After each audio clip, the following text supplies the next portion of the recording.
Hello everyone, and welcome to my survival Let's Play world. It's been a little while since I've uploaded, but given the amount of time I've been spending on Minecraft, I kind of want to, start making YouTube videos again. Now, you guys have never seen this world actually, so I'm gonna do a very, very quick not even flash forward, but montage of everything. So let's get through all the builds really quick, starting with the super smelter, the bamboo farm that fuels the super smelter, the fake mountain I made for the super smelter, the bone meal factory I made complete with shipping cars, and a complete interior with farms and working pipes, the iron farm, which is very compact and also comes with working pipes, my multicolor wool farm with one sheep for every color, and an automatic sorting system for each of the different wool colors. Plus you can see the factory and the blue sheep. The custom cherry tree I made with a little cliffside and a little pond. Plus a tree I really want to replace. A lovely little pond plus a villager breeder. Oh, you can't see them from here. Villager breeder and a village zombifier. Plus a tree I really don't want to replace. A road that travels through my whole little area. Whoops. And a base that I'm in the process of replacing. You see, I did a decent bit of work and I really like the design, to be honest, but its position is just bad, and I made a much bigger sorting system, which I'll show you maybe later in the video, maybe in a different video. So yeah, but let's get on to the purpose of today's video. So I have this thing on my land, pretty close to the bone factory, which is a slime farm. I actually dug out two chunks. The chunks are marked by these redstone blocks, and I've kind of dug them out. They're all pretty much done, but this looks super bad, and I don't want my storage system to just be this. So I want to build a slime factory, and because of the amount of time it's going to take me, I thought there wouldn't be a better way to do it than in a YouTube video. But first, let's talk about the kind of color palette and building palette I want to use. Now, I really like what I did with the super smelter, so I think I'm going to try to bring elements of this in. Namely, I like the use of deep slate, and I really love the use of this granite, brick, and polished granite. But I do also like the fact that it contrasts pretty heavily with the bone factory. As you can see, I went for a kind of monochromatic look here, and I feel like this nice deep pink and red will really bring some color in. I also very much like the copper, so I was thinking about using some of that in the build. But instead of just using a sign to describe what the factory is, I thought I could actually build a little slime ball using lime wool and green wool, as well as some concrete. So let's gather all the resources we're going to need.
And finally, I'll need some of these slime balls to make slime blocks, but I can always grab those in a second.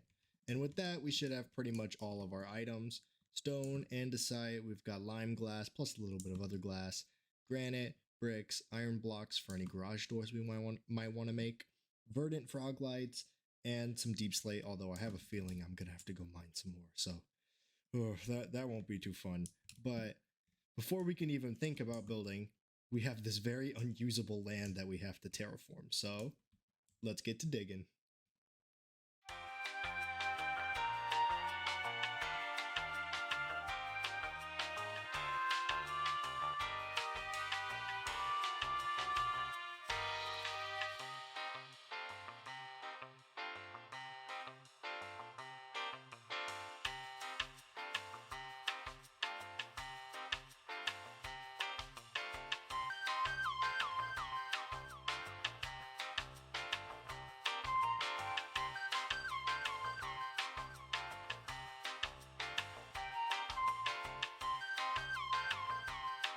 And done. Now I've got a nice flat spot to build this factory.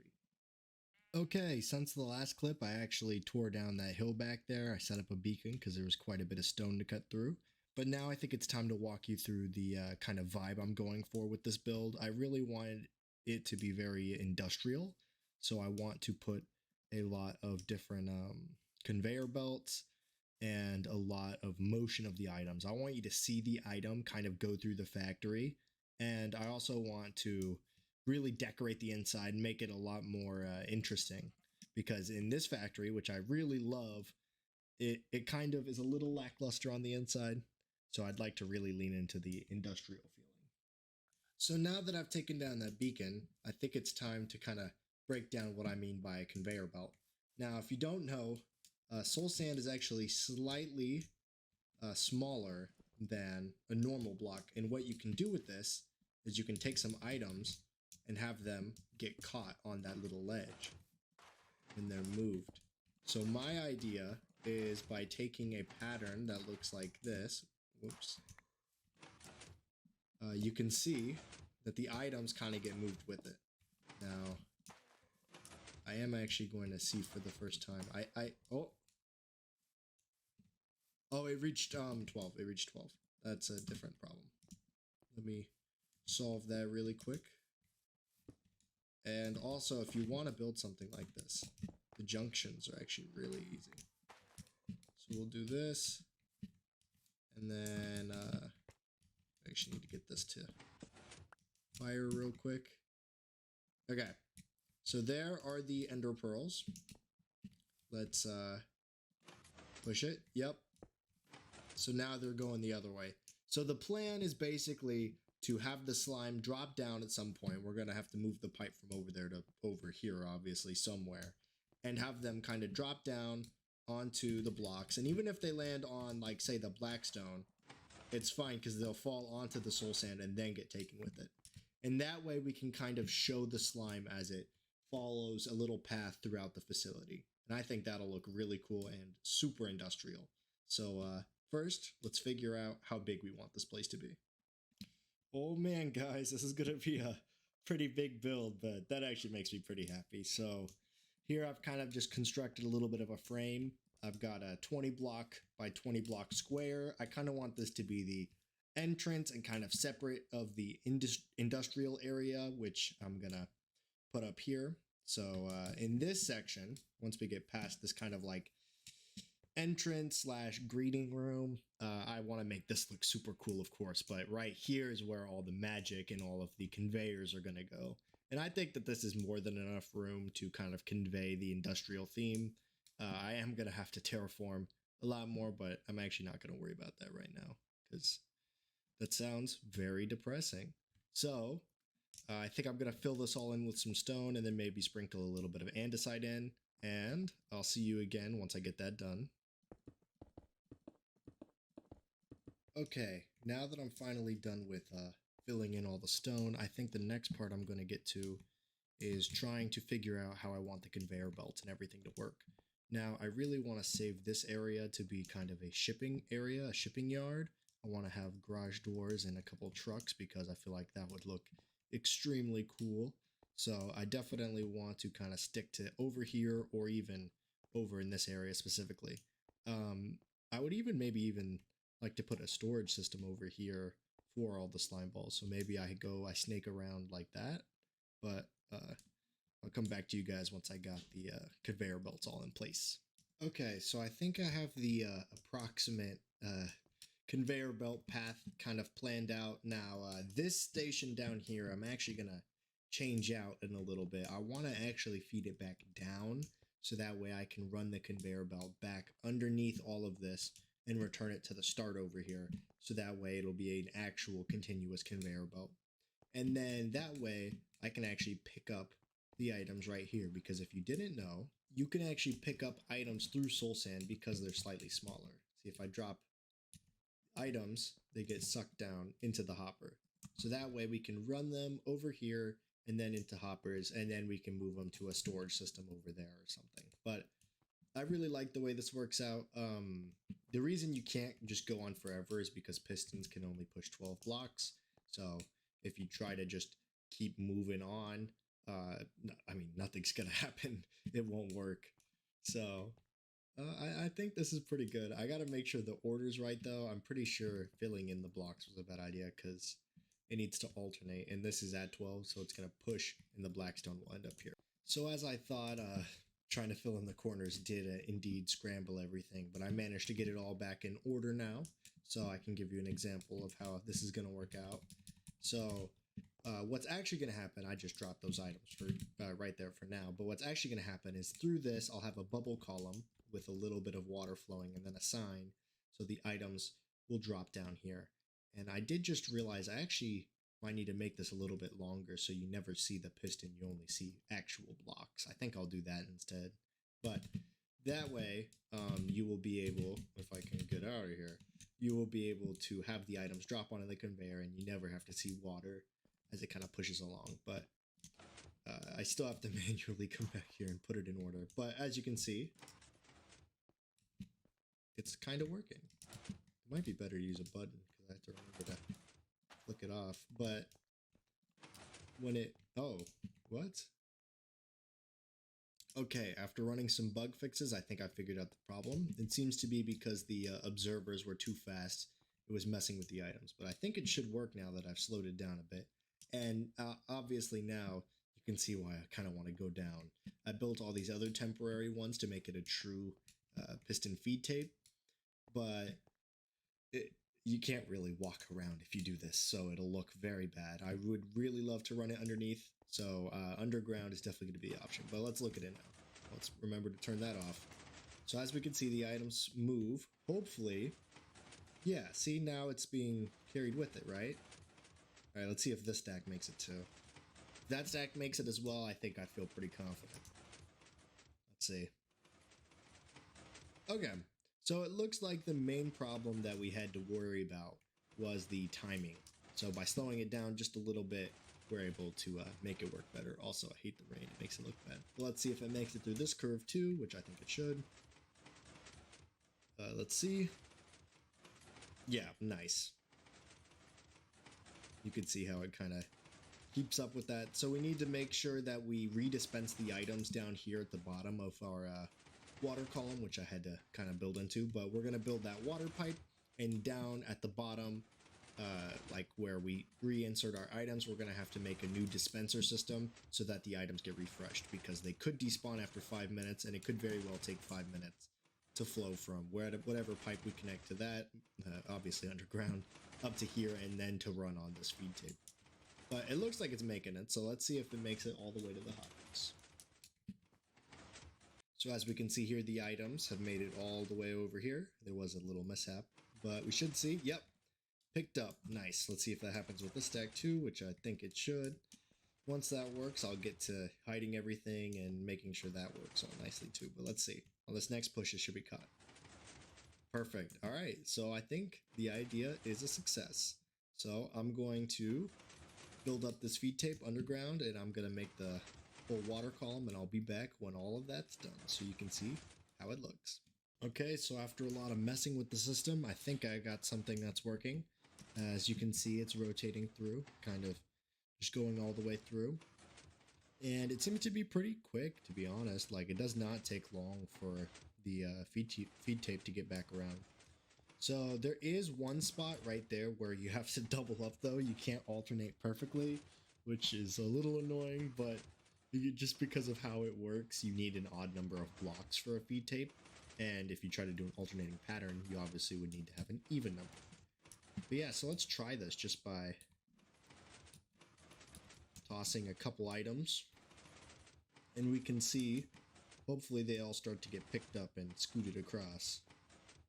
Hopefully. Oh, wait, except for this, yeah. This is the one thing you have to worry about when you mess with these conveyors, is that if you ever get items that land perfectly in between two of them, they will always stay on a upper block. They'll never fall down. But as you can see for these items, they got caught nicely.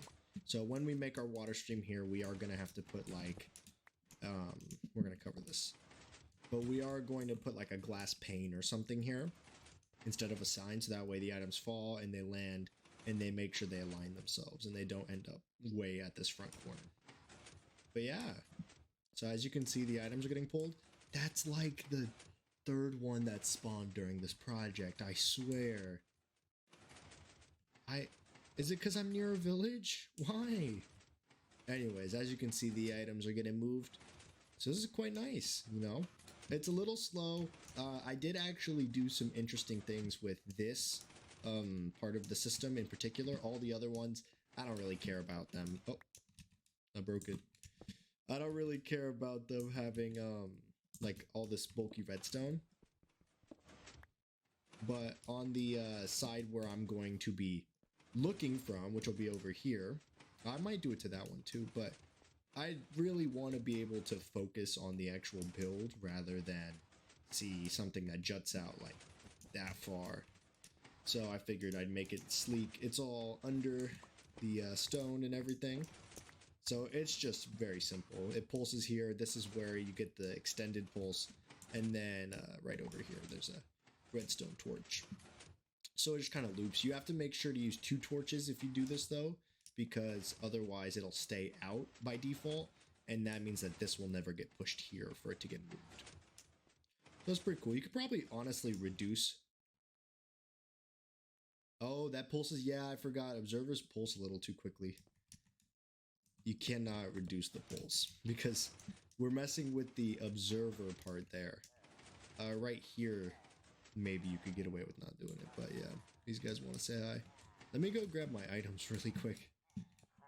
But yeah, so then somewhere over here we'll put a hopper, and just over here, super simple. You only need 1 piece of redstone plus your stuff. So anyways, I think I'm gonna keep decorating a bit. I'll be back with you after I deal with these pillager patrols.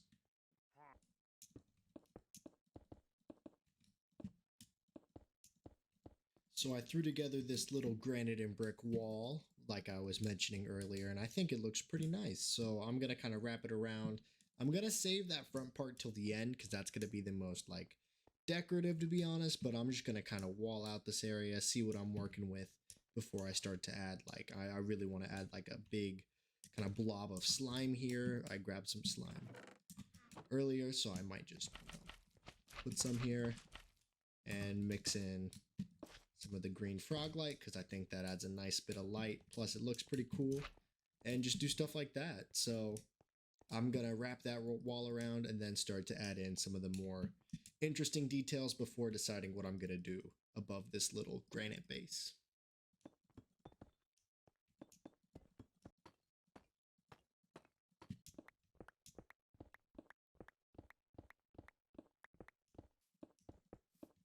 Aw man, it's coming together pretty nicely. As you can see, I changed up that little slime blob earlier. I put a rim around it and made it more of a spike. I think it looks pretty cool. Over here, we've got some shells with frog lights and slime on it just for storage. Kind of like the way it looks. It helps fill out the place. Over here, you see I went into the ground and made a little slime area. This is actually where I want to have my chests. I don't have any, but just put chests over here, and then I'll put the hoppers, and then the hoppers leading from over there to over here so that you can actually access all the slime right here. Finally, I set up a couple garage doors. I thought I'd go for 3 this time because in the past I've usually just gone for like 2 at a time. And I built up these mock conveyors. I'm not going to make them actually work because I don't really think that's necessary. But I put slime blocks on them to look like they're kind of carrying it over to the garages. I have one open because I feel like having at least one garage open is always super cool. I'm pretty happy with that. But I did now realize that I want to make this have kind of 2 layers because a lot of factories really kind of focus in on the fact that there's always 2 layers and there's always like staircases to walk up, which I think will also add more to the build, give more like ladder areas and stuff like that. But to build what I want the second layer to be, I think I want to use light gray concrete. So I got to go collect those resources. So I guess I'll get back to building after I collect those.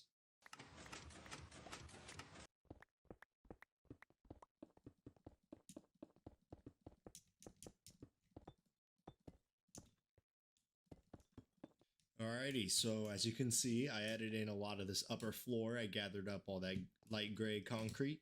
So in a lot of factories, they like to do this thing where they have 2 levels and there's pillars just everywhere with staircases everywhere too. I'm not so sure about this design. I might change it. I don't know. But anyways, when you come up here, you can see I kind of built a couple things. I think I definitely need to build a couple more things because it feels way too open for a factory. But what I will say is that there's a lot of just random doohickeys. Like there's a bunch of machines in factories where when you walk through them, you don't really know what they do, but they do something. I don't know. Maybe this is for calibrating the ability for a slime block to be pushed, right? You go through and you do this and it's like, yep, seems to be working. What about if you stick them side by side? Oh, yep, they stick together. I don't know. I needed something small to fill the space with, which I think I did pretty good. Got the slime green glass borders, and then I also got a little baking chamber for the slime to bake and, you know, coagulate a little bit. And then maybe over here people are trying to push the slime together in order to increase the sliminess of one single block. Overall, I think it looks pretty good. The other thing I did was I moved over all of this track 1 block so that it'd be centered under this, because before it was on this row and it was making me insane. So I moved that over. I think my next course of action is actually going to be to try to figure out how I'm going to build up the second layer of walls. So I'll be back when I get that figured out.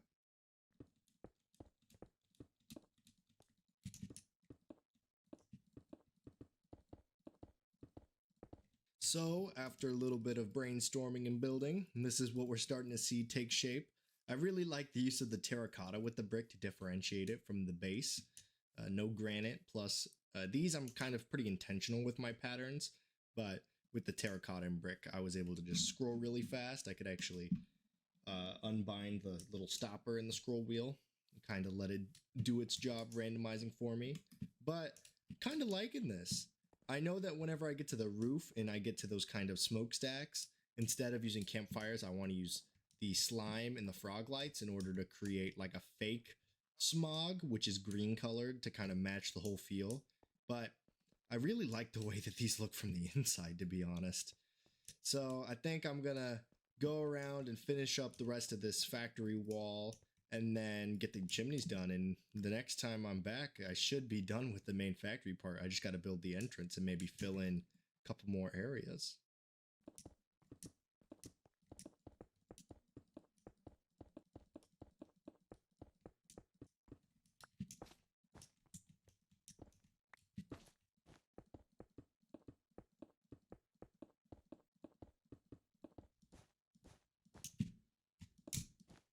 Alrighty, I know I said I'd come back when everything was pretty much done, but I thought I'd like to give you a progress update and show off some of the stuff I'm pretty proud of.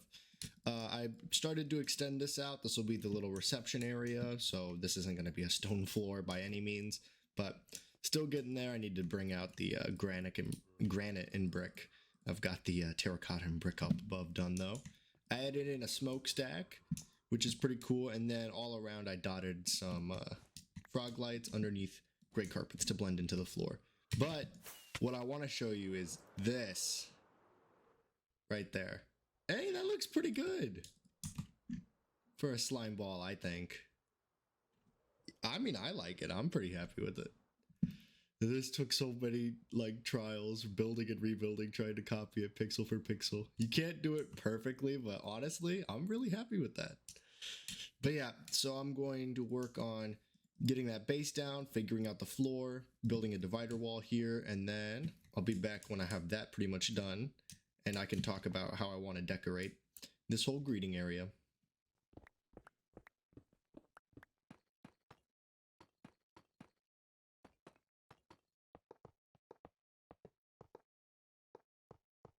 Alrighty, I think I'm pretty much done with the build now. I just need to do the landscaping, and then I think I'll wrap it up. But let me show you all the changes I've done.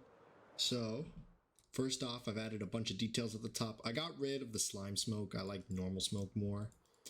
A couple little chimneys over here, smokestacks. I also added these deep slate sides so that the sides would look a little bit better, more interesting. I think it turned out pretty good.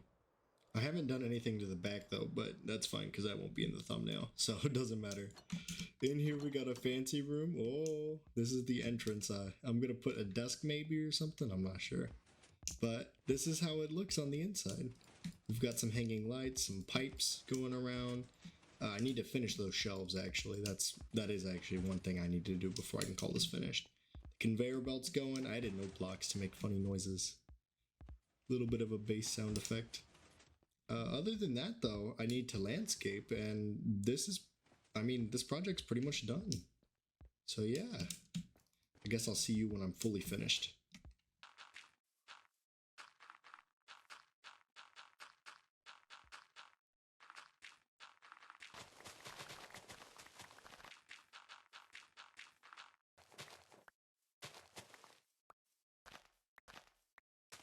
Oh man, it's done. The slime factory's done.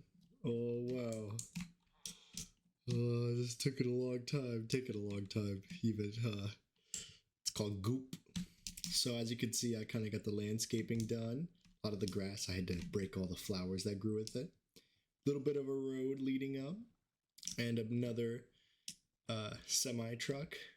This one doesn't have like a big box on it like some of the others I've built. It's got a bunch of slime, which I think looks pretty fancy. But yeah, let's go look around at everything. So as you can see here, once I turn around, I added these little deep slate pillar stuffs thingies, whatever you want to call them, on the sides, plus a little bit of trim to help break it up and make the side look way more interesting. It doesn't need to look super interesting, just more interesting. So that's pretty nice. I've got those big bold signs. My rabbit wants my carrots. And then over on this side, I kind of did the same thing. A little bit more plain, but like I said, just trying to make it look more interesting. I do still have to kind of get rid of this village and the whole area, but we don't talk about that. This terraforming also took a really long time. I don't know if you remember the layout before, but it did not look this good. But as you can see, I put lights on this front lawn. I think I might extend it back here, but that's kind of a different project, to be honest. But yeah, I mean, I'm really happy with the factory. You can see the old terrain if you look underneath over here.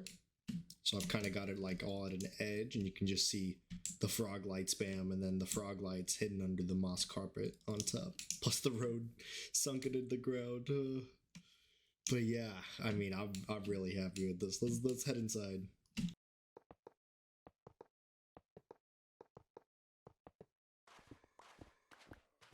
Well, a lot has changed since the last clip. I actually went around and added a little perimeter because I felt like the factory really needed it. I felt like it was necessary. It really adds to the whole feel. And overall, it's just a major improvement. I needed to add something. I've been thinking about it. I felt a little bit lazy, but then I realized that I should just do it. And then if we come over here, you'll see I also added a little dumpster, which this part was definitely not necessary, but I just thought it was really funny. So I went ahead and added it. But now that I've shown you all the outside changes I've made in the like week after that last clip or something, I can show you the inside finally. So as you can see as I enter, I've added a bunch of stuff to this entrance. I wanted to make it look like a kiosk, so maybe somebody would be like standing here, making sure you have the right ID before you're just allowed in. And you know, nothing too special. But then when you walk in, you see it's like a little lounge area. You've got the refrigerator, which doesn't do anything. And then you've also got some doodads, you know, maybe just testing some devices. Sorry. I don't know. Just stuff to kind of make it look more interesting. And then we've also got these plants. But then, finally, once we come in here, you've seen this all before. It's pretty similar, but let me show you the one thing I've changed. So if we look to the side by the conveyor, you'll see I have a little button here, which when I press, actually starts the conveyor belt up. One major thing that you should keep in mind if you decide to make something like this, like a conveyor belt I mean, is that when the chunks get unloaded, it won't keep going forever. So you're gonna need a way to restart it. What I had done before is there'd be a, let's say it stopped right here. I'd have to break, I don't even think I break this block. I break that block, pulse that, quickly place it back. But now I have a button to turn it on and off. So once this part shifts forward, I could press it and you'll see that it turns off. So that way it doesn't break anything. There was also some weird like duplication glitch type stuff that was happening where I got 3 of these sets of 2 and there's only supposed to be 1 in the system. So that was super strange. It deleted 2 soul sand and replaced it with blackstone. So do with that information what you will. But let me go ahead and show you this circuit here. It's not too complicated, but I think it's pretty interesting. So from here, you can see we take this observer so we can pulse this piston, which will either, I can show you actually. So when it pulls back, it gives a pulse here, which just runs all the way around right here again. So it'll only pulse, not stay on, because the redstone block will obviously keep this on. And that tells that piston way up there to push, which starts the chain and keeps it going. Then whenever this is pushed forward, it makes sure that this redstone line is always on. So this torch must always be off, which means that it won't ever send a signal up there to start, but I can show you. So when I click it, see it moves, and then suddenly you see this will be able to flash back and forth. So now when it goes up there, it'll get pushed. And then if you wait, I want to wait most of the time just so that way the piston up there isn't like mid press when we push it. I think that might break it. So I'll wait on this next one. You can press it and you'll see now, obviously nothing can happen here. So it's not too complicated, but I thought it was pretty interesting, pretty cool. But yeah, so I think that's the factory pretty much all completed. Well, I just slept to record the outro, and I killed a zombie, but as he was on fire, he dropped a potato. I didn't realize that when that happened, they dropped baked potatoes. It's kind of amazing. Tastes pretty good too. Thank you everyone for watching my slime factory building video tutorial type thing. It's been a while since I've made YouTube videos, but I'm really glad to finally get into it again. Hopefully you enjoyed. I really enjoyed this project personally, and I would love to record myself doing more of these in the future. So let me know down in the comments what kind of projects you'd like to see me do. Also, for this video, I think I've decided to not try to play like music in the background, but I don't know if that's the best idea. So also let me know how you feel about that. Thank you so much for watching, and I hope you enjoyed. Have a good rest of your day.